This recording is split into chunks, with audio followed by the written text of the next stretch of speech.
Immersion in video games is an emotional phase reached by players when they get transported into a fictional world of a game. It can be associated to the term magic circle, defined by Johann Huizinga. Many features allow making players believe that the fictional world is in a way real.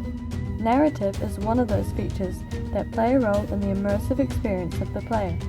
And this is our subject we are going to talk about today: how players get immersed in narrative games. At the opposite of movies, video games invite players to participate in the hero's story and may alternate their choices, in which the end may change from those choices. First of all, let's look at a deeper definition of immersion.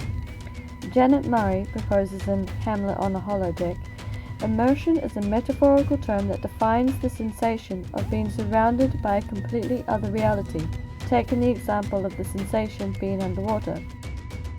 It is indeed our whole focus is on what is happening on the screen and not what surrounds it.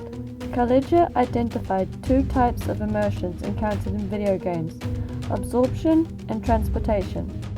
Immersive absorption englobes mechanism and interactivity towards the player, while transportation focuses on the graphical side and the interactivity with the environment present. This would be the aspect which we would focus on, as it is the part that constitutes to narrative in games. Ian Bogost observes, "We use narratives to make sense of experiences, and games have embedded stories and backstories that are undeniably narrative." Most of narratives found in games take their references into older media such as movies and books. They directly took genres, fantasy, sci-fi, action, etc. that would be familiar to the player. For example, fantasy games would take references from legends and myths, which are also presented into books. The monomyth, created by Joseph Campbell, defined the specific path taken by the hero on their journey, and it is used mostly by all media with variations of style. The journey is divided into three parts: initiation, separation, and return, in which they are all split into 17 stages. Not all heroes would follow the 17 stages presented, but would go through the most important ones and would differ a character from another. We can compare Link from The Legend of Zelda, walking to the call of adventure for the reason he is courageous by nature, and Desmond Miles from Assassin's Creed, who refuses this call by fear. They both cross the first threshold, which means the first step for the adventure where they explore further in their familiar places. For Link's case, it would be the environment that surrounds the place he begins from, and for Desmond, the Animus is the means to explore different areas. When passing through the first phase, there comes the initiation. This is where the hero explores on a path full of obstacles, road of trials, and meeting with key characters. It affects the hero's growth and emotional state. In there, most of the interactions and props and NPCs are active, giving the depth of immersion. The end of the journey is marked by the return to the originated world or the achievement of their goal. Although they take different paths, they do not deviate from the main goal. This path is designed to keep the public focused on the path taken by the hero and its consequences from their actions. With old media and the monomyth as references, narrative video games are divided into these three phases. Gordon Kalijah mentioned the identification of a clear set of game involvement, which means an arranged involvement in which the player would learn the possible interactions and would become familiar with afterwards. It begins by a place familiar, or would be familiar to the character, basically a base in which players may stay or begin their adventure from.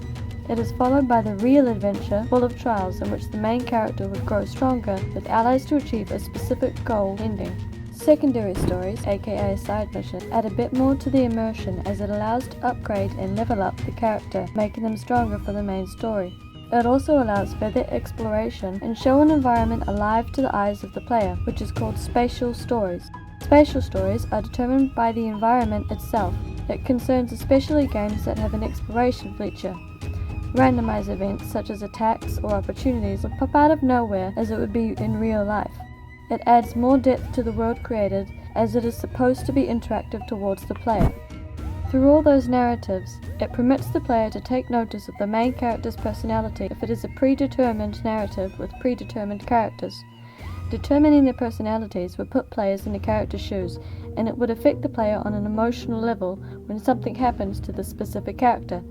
Facing the same trials encountered by the character may trigger emotional states from the player. When creating characters in MMORPGs, it is easier to identify ourselves as players can make their own choices. Players' characters are then perceived with their own personalities when they choose to socialize or not with other people. The amount of freedom and interactivity allows a secondary play. The interaction with players allows a total immersion as they invest into the same experience. Role-playing is one common result in MMORPGs or explorative games, when people play as their own characters or with totally changed personality to fit their characters. As a conclusion, narrative is one immersive aspect among others, but it largely contributes to the participation of players into games through the different types of narratives and also the familiar schema of the hero's path. Narrative in RPGs especially allows exploration and role-playing through a certain amount of freedom of interactivity. The freedom of the player may determine the amount of immersion.